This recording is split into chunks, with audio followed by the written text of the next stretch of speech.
Welcome back to the channel, guys. Today is something a little bit different. What I want to do is I want to look into how well 961 Commandos are holding their value. So looking at used sales values from a variety of different sources, so places like Auto Trader and eBay, how much those bikes being advertised. Now that's the problem. What I really need to know is how much these bikes are being sold for.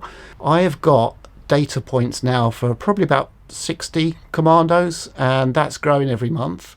Then I can start crunching some numbers and hopefully give you a little bit of an insight as to the value of these bikes.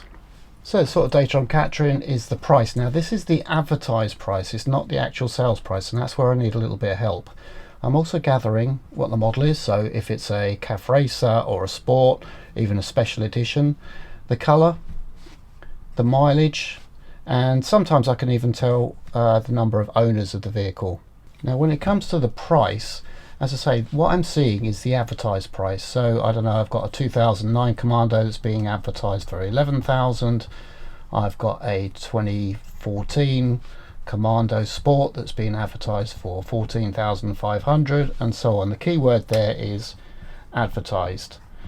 What I would really like to know, but I won't get it, is what these bikes actually sell for. I think that'll give a much better picture of the value of these bikes. So it would be really helpful if you could leave in the comments below what sort of discount we might expect to get on motorbikes in general. I think it's really interesting to know what these bikes are being advertised for, but what's going to be a lot more interesting be to have an indication of what they actually sell for. Where I think this data might be helpful, as I said, I've got about 50 or 60 bikes that I've tracked over the last 6 months, and I can plot these on a graph, right? So I can say, okay, the 2023 bikes, the newer bikes, generally go for about 15 to 16,000 pounds.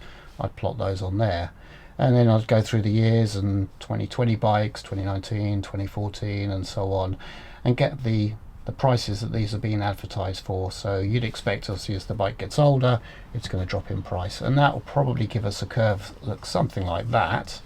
And where that's helpful then is if you're looking for a bike of, I don't know, let's say a 2020 bike, you could say, okay, on average those bikes sell for whatever it is, 12,000.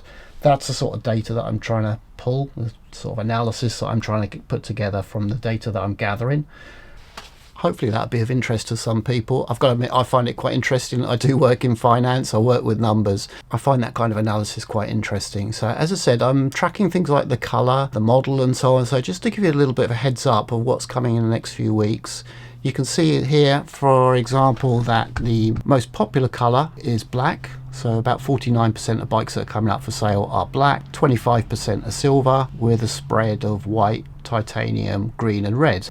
You can also see here the most popular variants. So the Sport makes up about half, CAF Racer makes up about a quarter, and then we've got some special editions, the SF, California 50th anniversary editions, and so on. Really appreciate your comments below. That'll help me put together the next video that we should see in the next 2 or 3 weeks. As always, hit the like button. That encourages me to make more of this kind of content. Ride safe and hopefully see you soon. Cheers.